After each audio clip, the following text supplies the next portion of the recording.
Welcome to the hit show, The Brilliance Ultimatum. Time's up. We have the power, we have the resources, we have the knowledge, we have the intellect, we have the innovation, and we have the heart to create a world based on parity, practical innovation, and potential. This hit show with Claudette Rowley will take us on a journey so we can explore our planet, our global community, and our opportunity for transformation.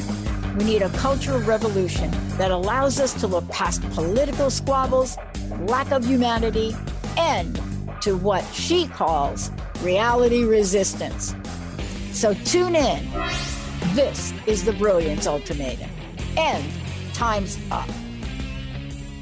Everybody, this is Claudette Rowley, and you are listening to the Brilliance Ultimatum, Time's Up, on Transformation Talk Radio.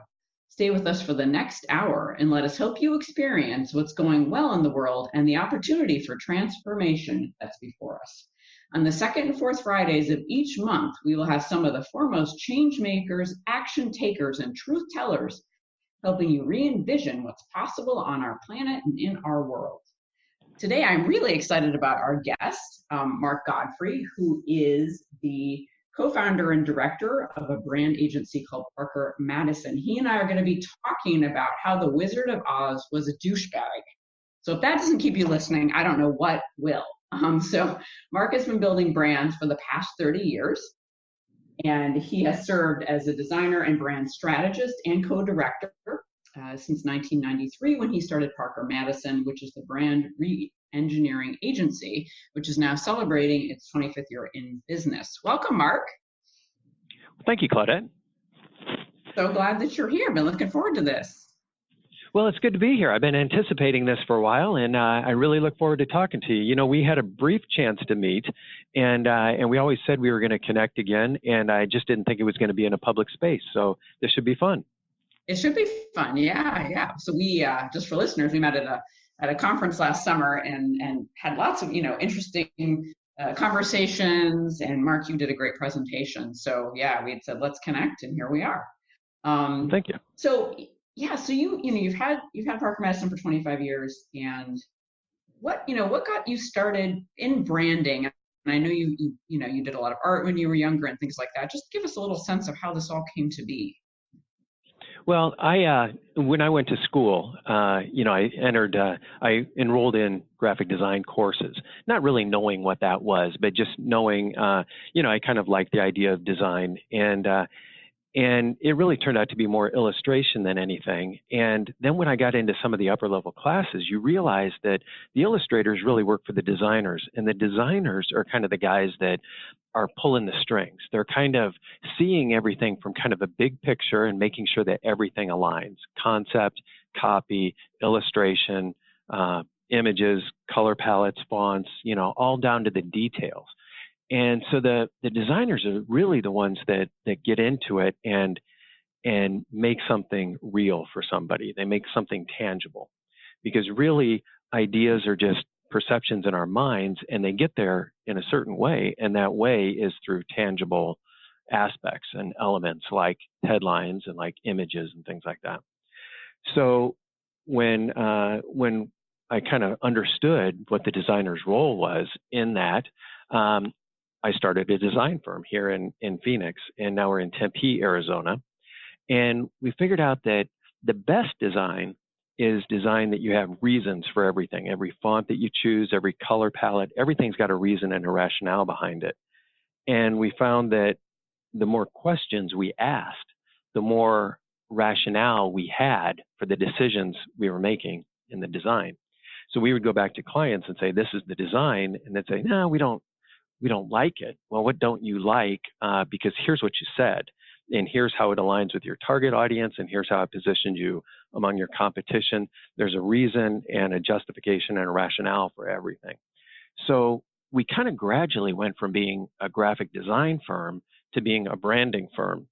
And to me, the difference is a branding firm really asks a lot of deep questions and makes a company or a person think more deeply about who they are and what their essence is, and really finding the best way to convey that. That's a long answer, but to a short question. But does that help? Absolutely. Yeah. Thanks for asking that, because I love that. I was fascinated about that piece around the best design has a rationale for every detail, right? Hmm. And so that when you put together that representation, um, you can talk to the client about everything that they said. I mean, I think that's really, really fascinating. And I would imagine most people don't know that actually about branding and design. Yeah. I think, I used to work with a copywriter, and for me, copywriters write copy. And she would go home at Christmas time and tell her family, I'm a copywriter, and they'd say, "What's that?" And they never really thought about where the copy came from in a brochure or an ad, or they never really thought that that was a profession for somebody to sit down and write it, which is kind of a blind spot. When you do something, I think your idea is that the whole world knows what you do and that they have the same level of understanding about it that you do. And really, it's not always the case. And I think the same is true with design. When hopefully somebody chooses a font.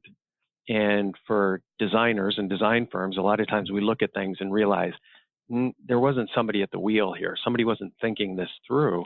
But other times we look at something, we say, wow, somebody really thought about that. To me, that's the best design, when you can look at it and go, wow, somebody really thought about this. Somebody took this to a level that I wouldn't necessarily have taken it to. So kudos to them. So yeah, absolutely. So when you're re-engineering, what does that mean? What are you doing? Well, we have this idea of brands that, first of all, when we meet with a client, we always put whatever they're selling, whether it's a product or a service or whatever happens to be, on a scale of real to racket. So if somebody makes a widget, they make a doorstop or something like that, that's something real. It exists in reality, and you pay 10 cents for it and you get 10 cents worth of value, or hopefully you get $1 or $10 worth of value. That's how you get more value out of something. And sometimes there are things that are real, but people have figured out how to monetize those. And you wonder, is this really still real, or is it now a racket? Are they really wanting, health club is great if you use it, but most of the money from health clubs really comes from people that sign up for it and then never really use it. They can oversell their capacity because they know 50% of the people or more aren't going to be using that membership. And so I'm not saying it's a racket that that they're taking anybody or that they're being dishonest, but they kind of know that that's their business system. They know that people sign up because they feel good for signing up, but they don't really necessarily use it all the time. And that's why they can oversell their memberships. So what's real, what's racket? And you can look at chiropractors, you can look at insurance. I mean, insurance is something that, you pay for month after month after month, and you kind of hope to God that you never have to use it. Right. If you need it, it's a good thing that it's there. But insurance companies make a lot of money because, they know it's a gamble and they know the house always wins. So Mm-hmm. we always look at that. So when it comes to brands, we know that brands aren't real. They don't exist in reality. You can't touch them. You can't feel them. You can't see them. What you can touch, sometimes feel, mostly see, are brand tangible assets like Mm-hmm. logos and names and brochures and websites. So a designer's job is to really form this perception or idea that's something that's intangible out of things that are tangible. And so engineering is making a list of those things, figuring out how they all work together, and figuring out how your target audience is mostly going to perceive those tangible things so that we can help direct their perception.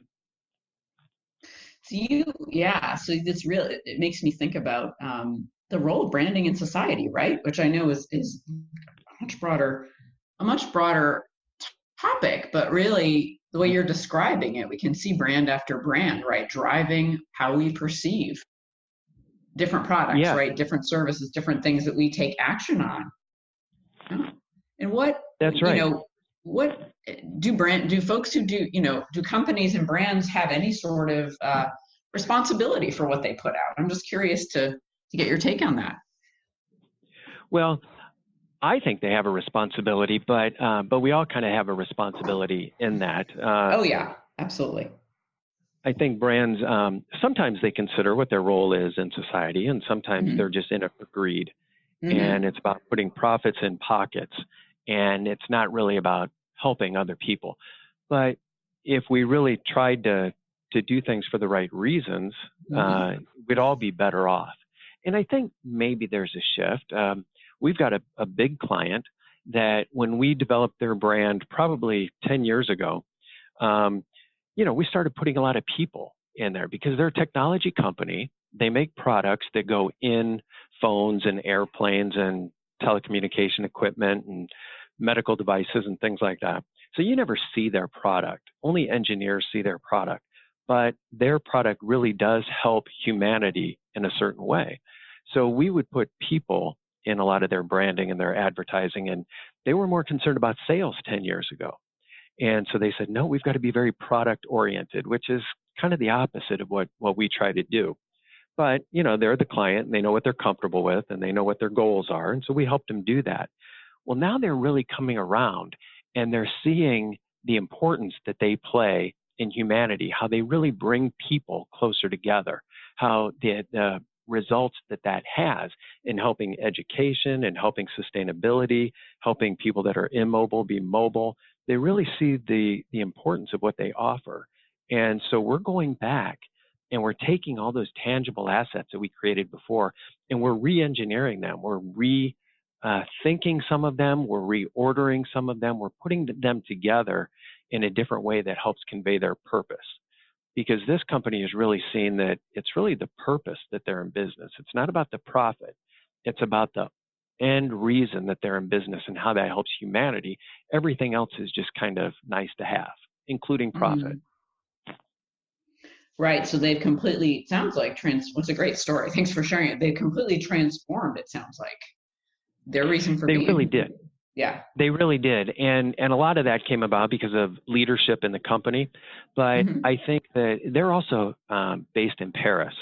And I think Paris is, it's a little bit closer to some of these things because Europe is a very, a lot of countries involved and a lot of, I don't know exactly why, but it seems like Paris is kind of a hub for people that are a little bit forward thinking when it comes to that type of thing, helping humanity, helping the planet, being sustainable and all that kind of stuff. So, so I think geographically, and I think some of the leadership, they really kind of looked at that and they kind of had a change of heart and they got introspective and they started having these big meetings where they would ask their people, what do you want out of life? And I think they find that to get the top talent working for their company, they have to be about something more than just profit. They have to be about making a difference in the world because that's where younger people are really looking to position themselves and make a difference. Absolutely. Yeah, thank you for sharing that. I mean, I think that is there's something that really transforms an organization when the shift moves from profit to purpose. And how exciting to be able to be part of that, right, in your work. It sounds like a thrilling experience as a designer. It is, and when you see it all come together, because purpose and products are tied together, but also the culture that people develop. I mean, they want to belong to a company because of its purpose, but all those people getting together form a certain culture. And they are all there for the same reasons. And so they work together. And products are just what help them, kind of get their purpose finished at the end of the day. So it really all does connect. And to find the ways that they are connected and to find ways to make those connections in somebody else's mind so they really get it, that's a fun thing to do. That is really fun. Absolutely. We're going to take a quick break. So don't go anywhere. You are listening to the Brilliance Ultimatum. Time's up. Stay tuned. We'll be right back. Hi, I'm Laura Meeks, and the most common problem that my clients face is all work and no play. This is why I created Fly High Living. I help you develop a balanced life plan and guide you to a place where you love to wake up in the morning. Call 888-666-1570 or go to flyhighliving.com to sign up for the 4-week Flight Plan for Life course. Tune in to The Jen Royster Show, intuitive guidance to inspire your life, each Thursday at 8 a.m. Pacific and 11 a.m. Eastern on TransformationTalkRadio.com. This amazing show is an inspirational hour that will take you on an epic metaphysical journey to discover the spiritual approach to life's greatest challenges. Dr. Jen is an internationally known intuitive counselor, spiritual teacher, and energy healer. Call in for intuitive readings and visit JenRoyster.com for more information. Do you sometimes feel overwhelmed by your mind? Powerless when it seems to spin in worry circles or bombard you with self-critical thoughts? Do you want to learn how to master your mind and feel more in control of your life? Listen to Dr. Friedman's Empowerment Radio. Shift from confusion to clarity, self-doubt to confidence, and from anxiety to peace and balance. Dr. Friedman and his many guest experts share the insights and tools you want to live with greater ease, joy, and purpose. Tune in to Empowerment Radio every first and third Thursday at 9 a.m. Pacific Time. On the cutting edge of the new mainstream, Christine Upchurch is passionate about bringing together science, psychology, and spirituality in a way that can be applied to our everyday lives for true transformation. The Christine Upchurch Show, stellar conversations to illuminate your journey, engages some of the most outstanding visionaries on the planet in lively dialogue to inspire you to become that bright light you're meant to be. Join Christine every Friday at 11 a.m. Pacific Time on KKNW, AM 1150, and Transformation Talk Radio. To find answers to life's questions, you need to look within yourself. Dr. Glenna Rice brings your questionable conversations on Transformation Talk Radio each month. Tune in each month for insight into how you can live up to your full potential. Dr. Glenna is a physical therapist, certified Access Consciousness, and Access Body Class facilitator. How does it get any better than this? For more information on Dr. Glenna Rice and her work, visit glennarice.com.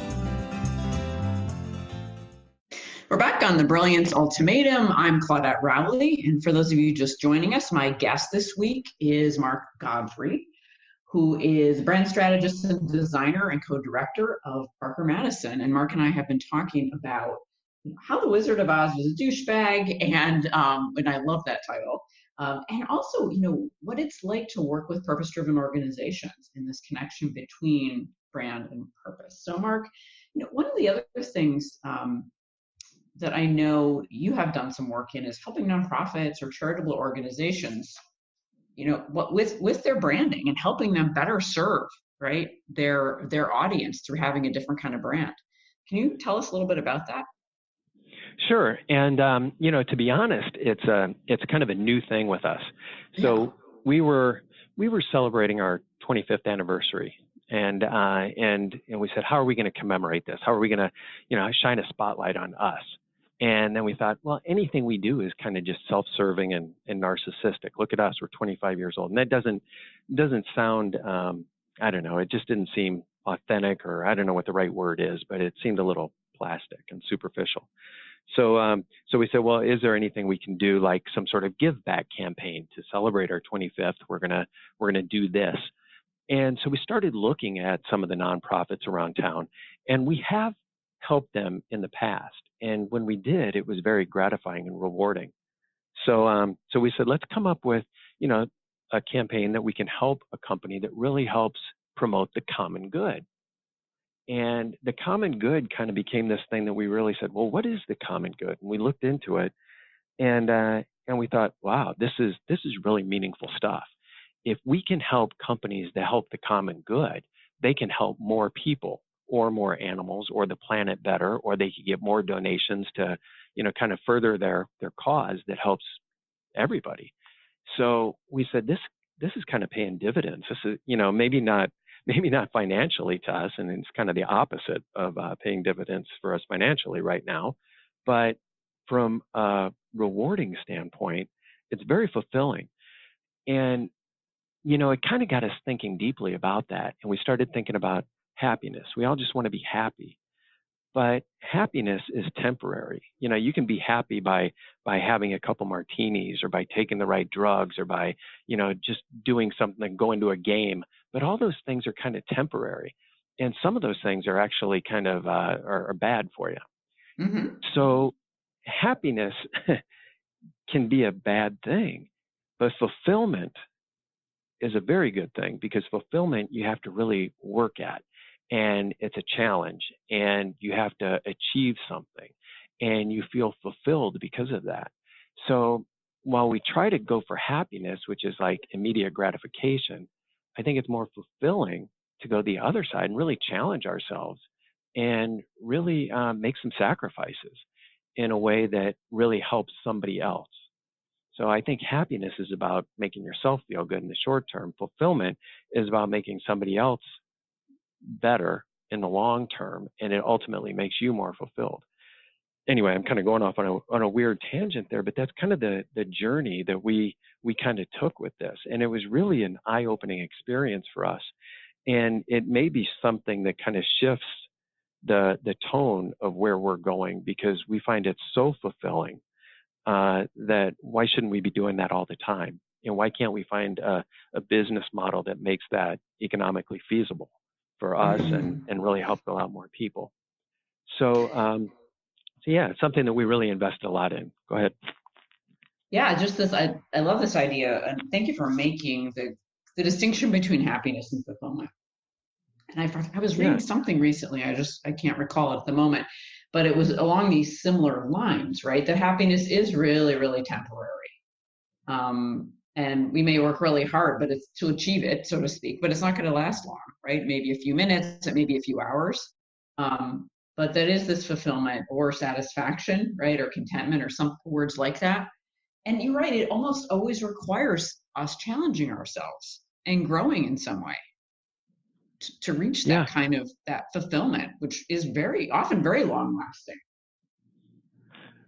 Right. And it's almost ironic. We think that happiness is the thing, and happiness could, like somebody that takes drugs, and then they get addicted to those drugs, and then they have to go through the withdrawal of getting out of them, and all the pain that maybe they caused by trying to serve that habit. And, this thing that they thought was going to make them happy ultimately made them very, very unhappy, along with a lot of other people in a lot of cases. And I think there are lots of examples of that. But fulfillment is something that you challenge yourself with in the short term, ends up paying dividends to you emotionally, and in a lot of ways, and benefits everybody around you. If you're a more fulfilled person, you kind of interact better with everybody around you. So it really is it's what I called in the virtuous circle.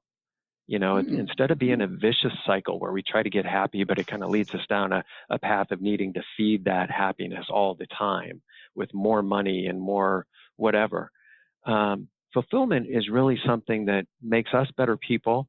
It makes us better people to the people around us, and maybe it starts making them better people too. So it really is this virtuous circle that I think we can all be a part of. Mm-hmm. Yeah, I love that, the virtuous circle, right? And it is. And the minute you become a better person, you're the ripple in the pond effect, right? It is, and you're just people. Nicer to be around, Nicer to be around, yeah.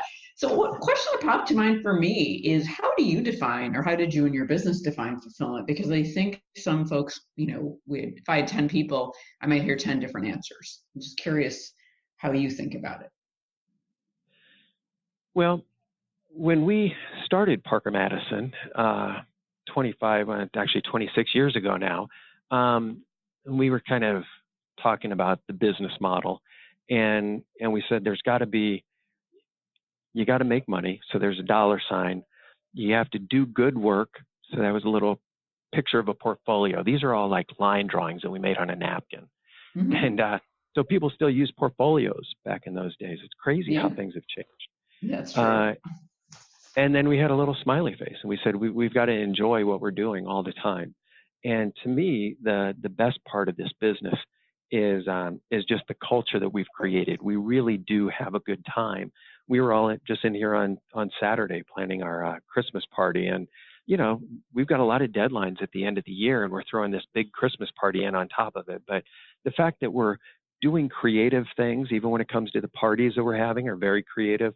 We all feel fulfilled, and it always is a challenge. As much as we enjoy the challenge, it is a challenge. And when we overcome it, we feel really good about it because we're fulfilled. So it's not always just about helping nonprofits. Sometimes it's about helping ourselves, but we still challenge ourselves and we kind of overcome some creative obstacles and feel good about it. And we do it together. Yeah. So fulfillment, right, has this challenge. You mentioned that, that there's the challenge piece, right? Challenging ourselves or overcoming some kind of challenge along the way, that without that, it might be hard to be fulfilled, right? That might be part of it for some folks, at least. That you're extending yourself in a certain way that's challenging. You are, and I think we tend to challenge each other. So a lot of times as designers, we'll come up with an idea and we'll kind of get, that idea is our baby and we want to protect it. And we fall in love with this idea and then we share it with somebody and they push back a little bit. They say, okay, maybe it could be, but when we push back, it's not this conflict where we're just head to head, push back, push back, push back. We're both pushing each other up. So, maybe the account team is challenging the creative team challenges the account team to think outside the box. The account team challenges the creative team to think more practically or more profitably. And so together we kind of push it up into something that we couldn't have achieved on our own. They say there's nothing more dangerous than an idea when it's the only one you have. And a lot of times you fall in love with your first idea, or the idea you came up with it in the shower or on the train or something. And you really need to bounce it off somebody so that it's just not, we have a saying, you don't want to be drinking your own bathwater. You need to always have kind of fresh water coming into that bathtub to kind of keep the waters clean. And that's why we need to bounce things off other people, as uncomfortable as that may be sometimes. And how do you mentioned culture, which is, I know, a topic you and I are both passionate about. How would you describe the culture of your company? Well, that's a good question. I don't know that I don't know that I can come up with a term for it. No, but it's okay. But we have a culture where we're not afraid to say things, and so so there are a lot of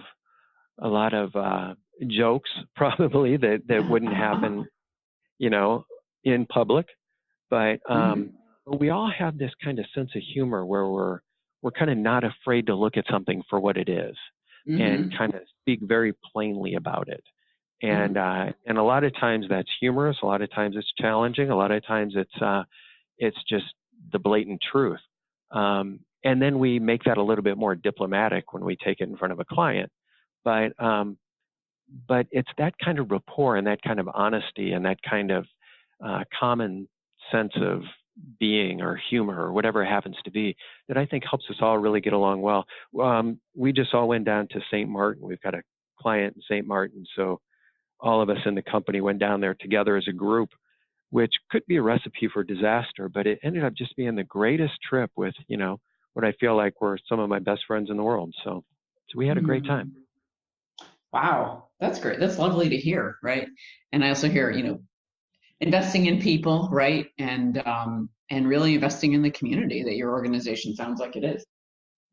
Yeah, it is. And some of that investment comes from, not thinking that the world is black and white, that you have to show up at 8 o'clock and you have to leave at 5 o'clock and you should probably work through lunch and all these kind of things where we trust each other so that if, we're going to get the job done, we're all going to pull together and get it done, but it may not conform to, typical work policies and things like that we used to think of in the past. We're a lot more laid back and, more of a, I don't want to say a family, but we're, because I guess, there's this thing, I think we're more of a tribe.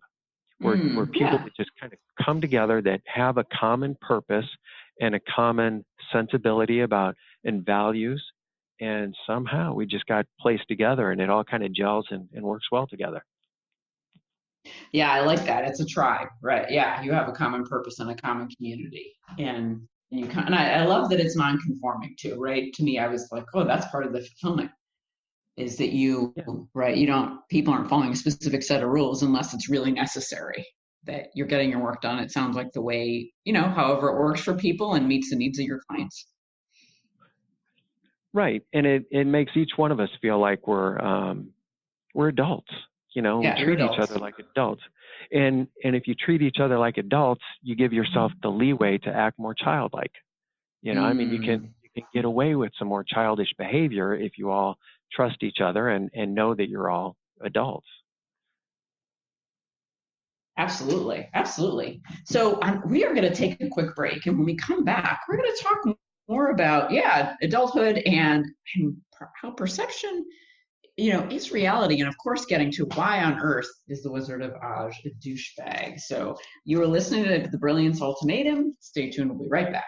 Conscious Confidence Radio, a timeless wisdom with Sarah Main. Tune in each month on Transformation Talk Radio and join Sarah on an adventurous journey to the deeper level of meaning to move beyond today's world of constant change, confusion, and uncertainty beyond the shadow of fear. This hit show explores key concepts such as confidence, values, and attitude in a dynamic way. To learn more about Sarah and her work, visit sarahmain.com.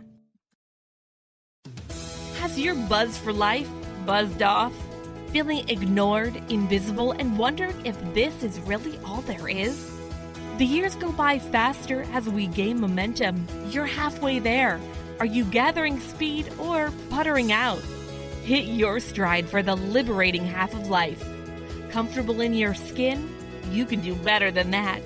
Tune in to Discovering You Again Radio as host Susan Axelrod encourages listeners to decide what they want, get inspired to action, and face challenges head-on. Host Susan Axelrod pulls no punches, encouraging you to grab the brass ring and soar. For more information about Susan, go to www.whatwillyourlegacybe.com. Choose the new earth on the Cornelia Stephanie Show. Tune in each week on Transformation Talk Radio as Cornelia takes listeners on an odyssey of higher consciousness to inspire, educate, and empower.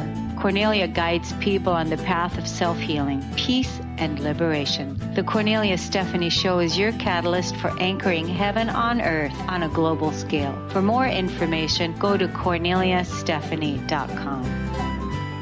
Hey everybody, this is Claudette Rowley, and we are back on The Brilliance Ultimatum. Time's up. I'm here with my guest, Mark Godfrey, and we have been talking about culture, right, Mark, and fulfillment, and and the great culture you have at Parker Madison. It sounds like. I mean, it sounds like a wonderful place to work. So, and I know, in branding and many other aspects of the world, one of the things that we often are dealing with, and I know I deal with it in my work in culture and organizations, is that perception is reality, right? That people in organizations have a perception of something and they make an assumption often that it is the reality of the situation. And I know from my senses in a lot of the work that you do, you're also dealing with perceptions. Can you tell us a little bit more about that?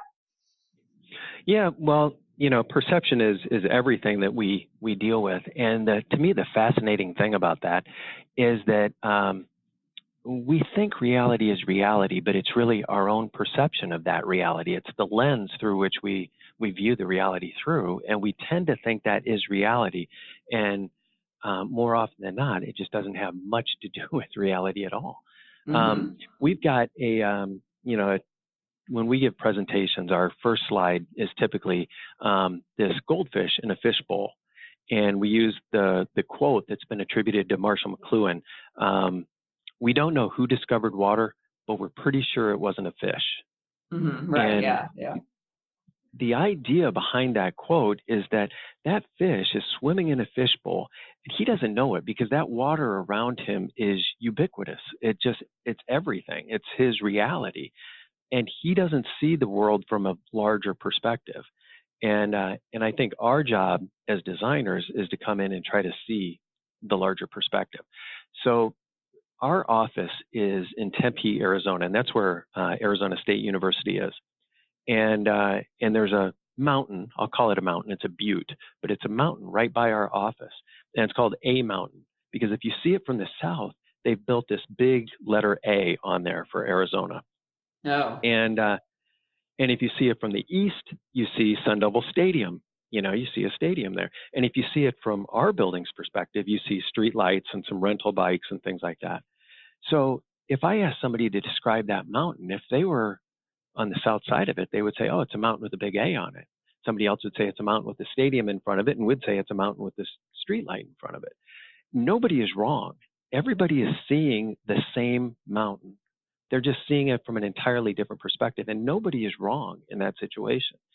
So our job as designers is to go up to the top of that mountain and to kind of look east and to look south and to look west and north and to see all the different perspectives that people can view this mountain from and realize that all these perceptions are right, and then figure out a way to communicate with people based on what they need. So if we're trying to direct somebody to get to the top of the mountain, knowing where they're coming from and how they're seeing that mountain is vital for us to be able to communicate effectively to that person.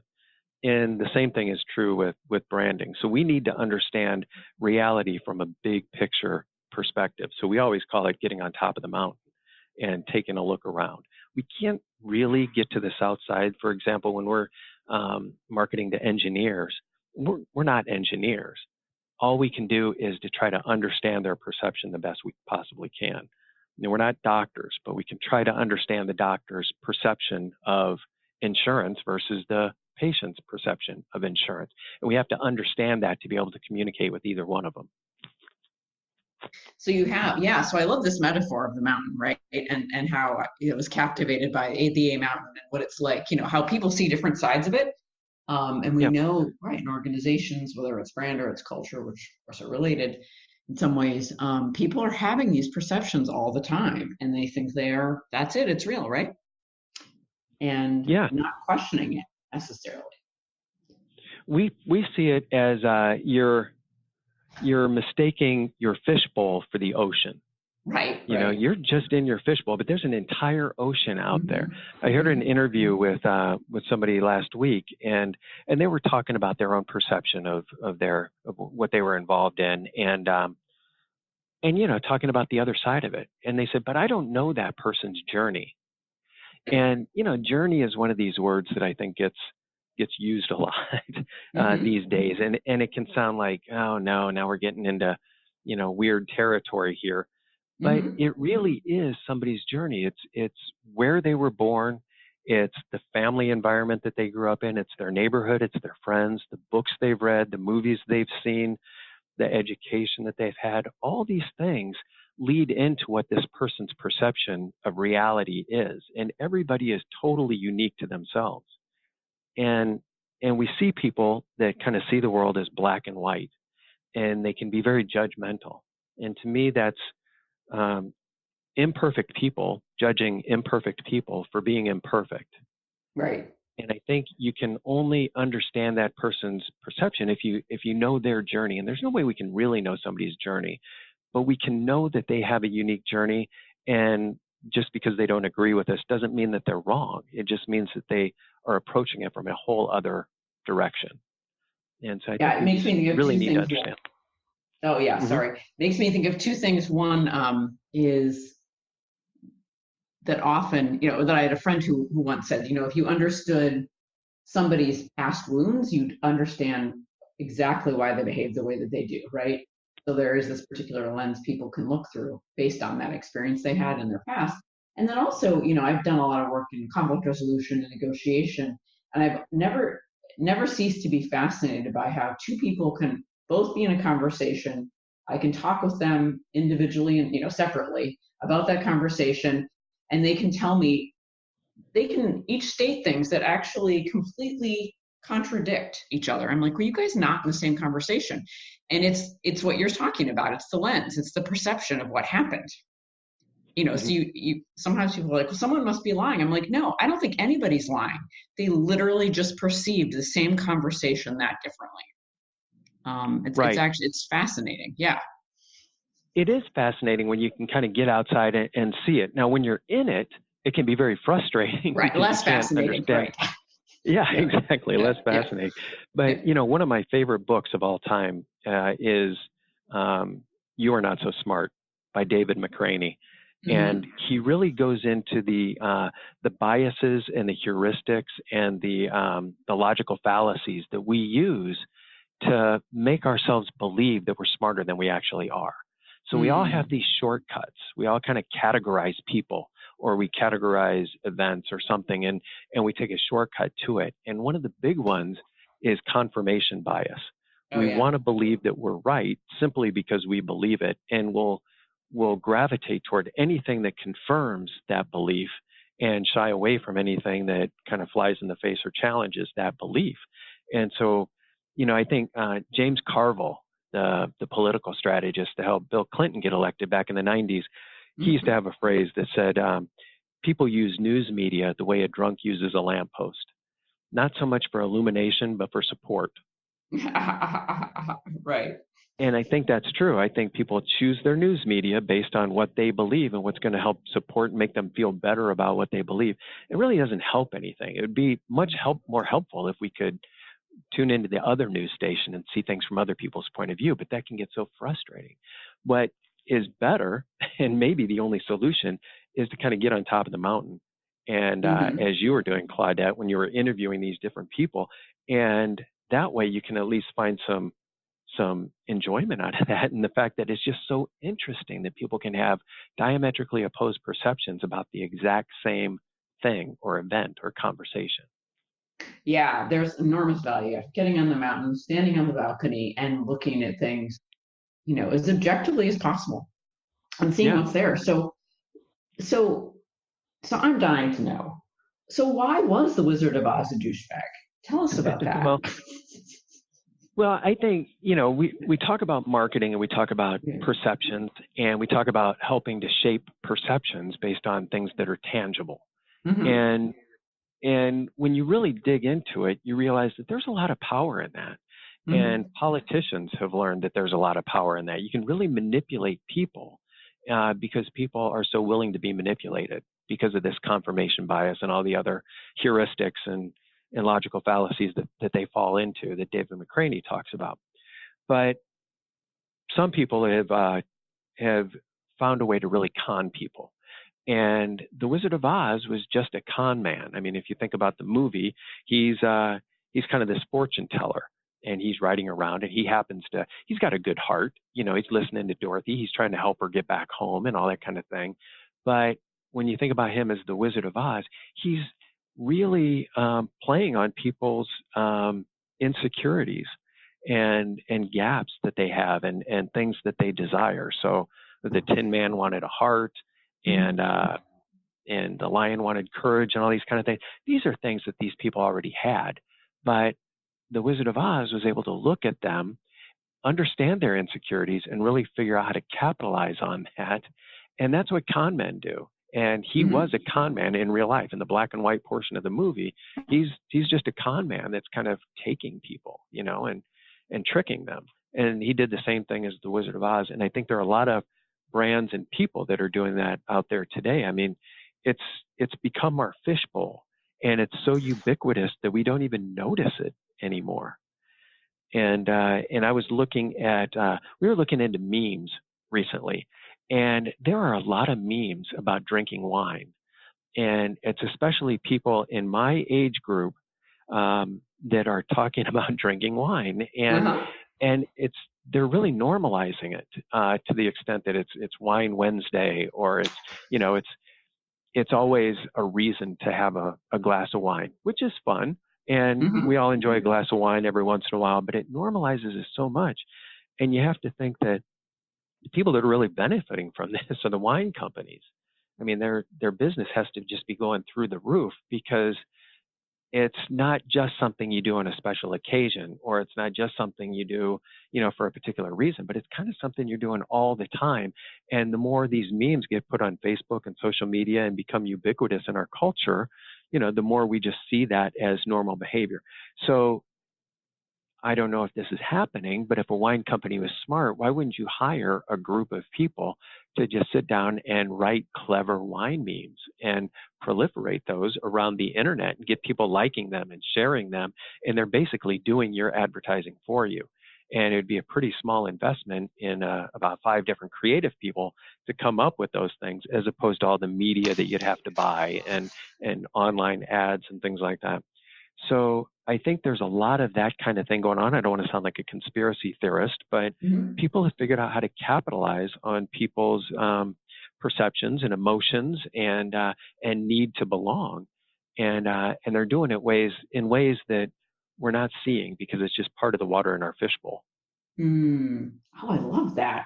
That is such just a coherent and such a clear way to really think about what's going on with our social media, with our perceptions, like your example of the wine memes, which I have actually seen on Facebook and other things.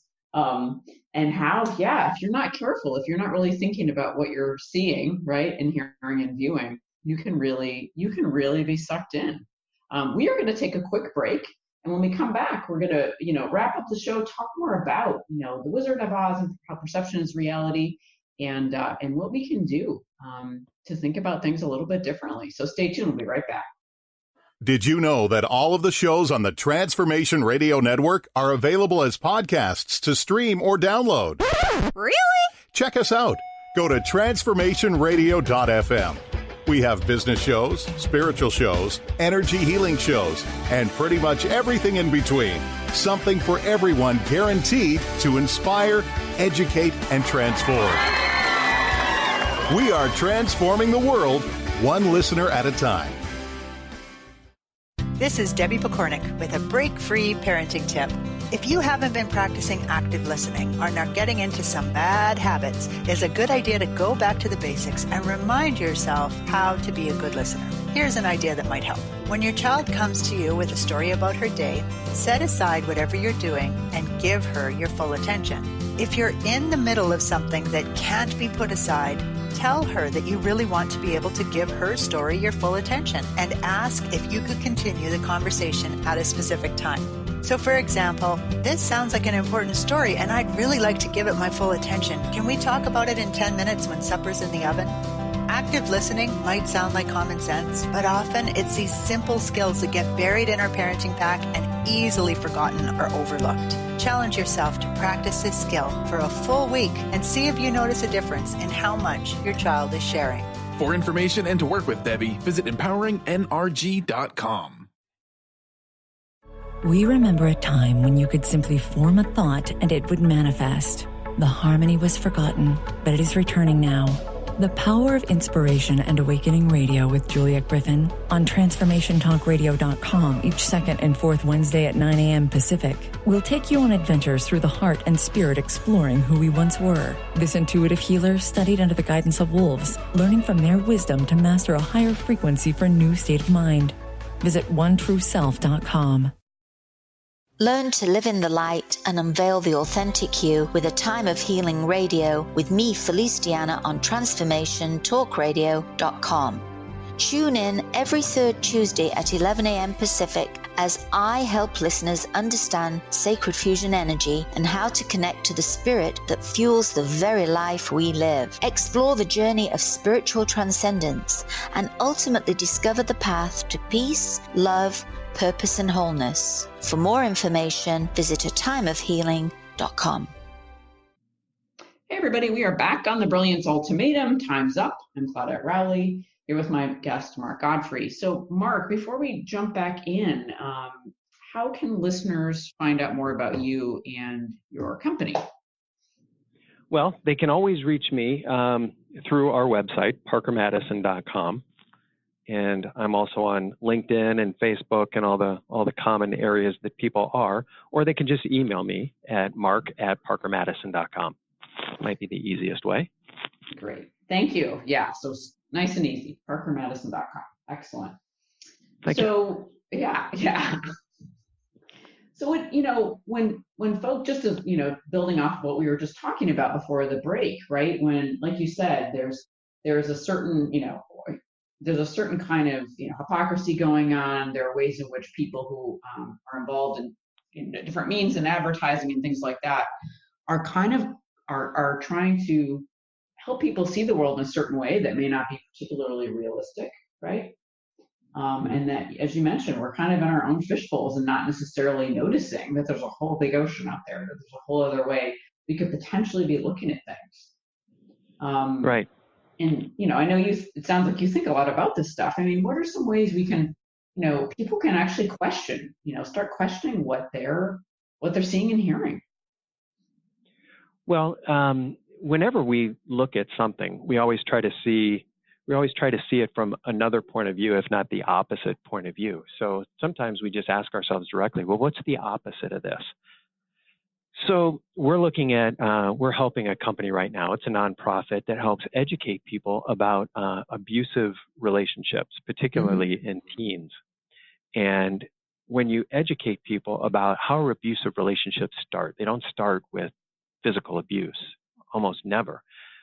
It always starts off with subtle manipulation at the beginning and a little bit dominance over people's time, a little bit too much access to their phones or something like that. I mean, just little things.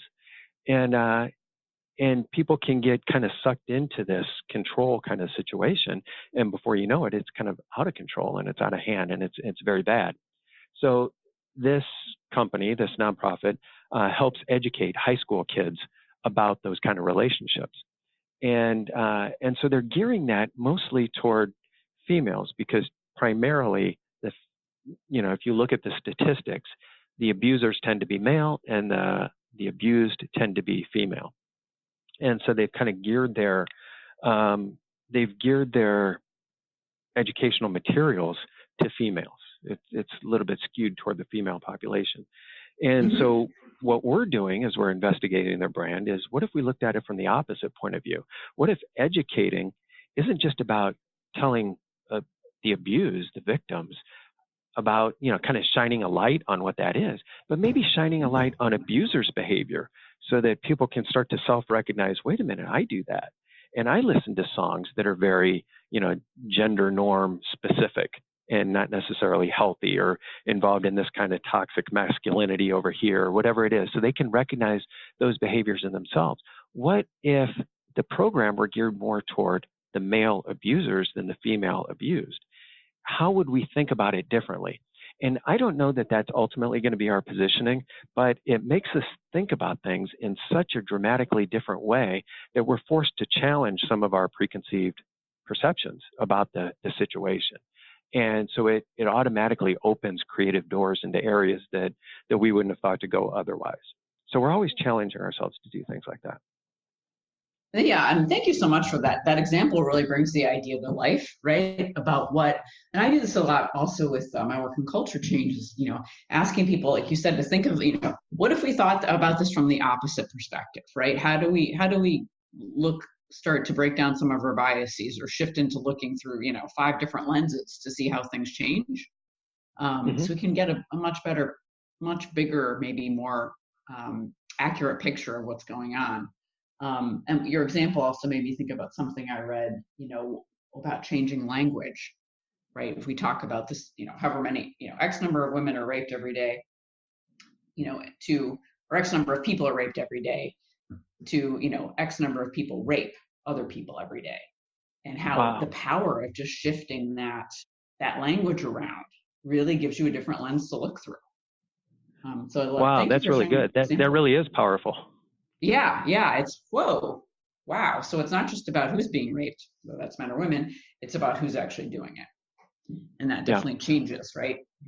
Because it was when I read it, I was like, that makes so much sense. We focus so much on the person being raped, which of course, as we should be, right? But they're not really the issue here, right? It's who's doing that, who's committing the act. Absolutely. That's the issue.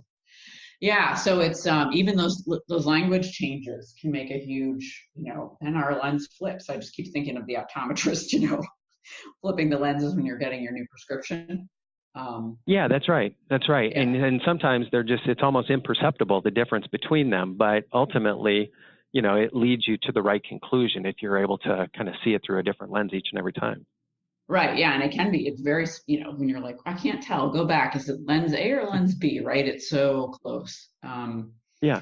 So yeah, it makes a huge difference. So it sounds like you as your organization, Parker Madison, you do a lot of, challenging of your own perceptions to help your clients challenge their perceptions, as you look at things differently. We do, and it's always easier for us because we're not as close to it. And we talk about the Wizard of Oz being a douchebag, and how organizations and companies and corporations can really manipulate. We talked about kind of the memes and ways to manipulate people.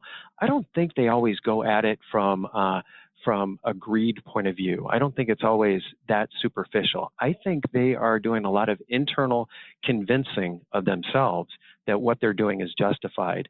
And so they're able to justify a lot of means to reach an end. And sometimes they just kind of fool themselves before they fool everybody else. Yeah, I think that's an excellent point, that it is not necessarily of greed, or it's not necessarily malicious. And it is really, we can convince ourselves of a lot of things, so can companies. Right. And that we also sometimes, I think, minimize the impact of a particular course of action, right? Or a particular meme or particular brand strategy, things like that.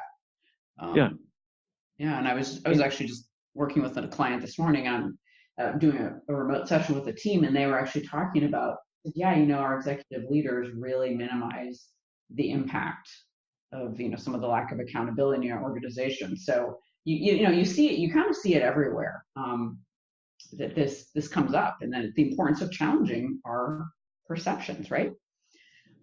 Right. So, yeah. Mark, and I think that just to build on that real quickly, I think that's kind of where brand engineering comes in, is knowing that each Lego piece kind of adds to that house that you're building, or whatever that final result is.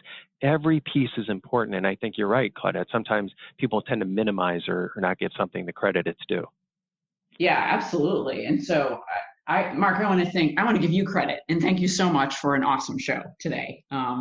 And for sharing your thinking. I love the places we went. It was really, really fascinating how, one idea built on the next. So thank you so much for being here. Well, thank you, Claudette. This flew by for me. This was very enjoyable talking to you. Yeah, absolutely. Likewise. And thank you so much, listeners, for tuning in and being with us. As always, we had a great time. Please join us the second and fourth Fridays of each month at 1 p.m. Eastern, 10 a.m. Pacific. And so we will see you back here in a couple of weeks. You've been listening to the hit show, The Brilliance Ultimatum Time's Up with Claudette Rowley.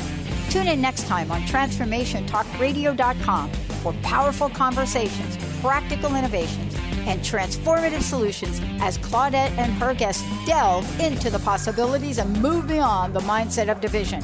Each show, Claudette strikes right at the heart of the matter and looks past political squabbles, lack of humanity, and what she calls reality resistance. We just need the will.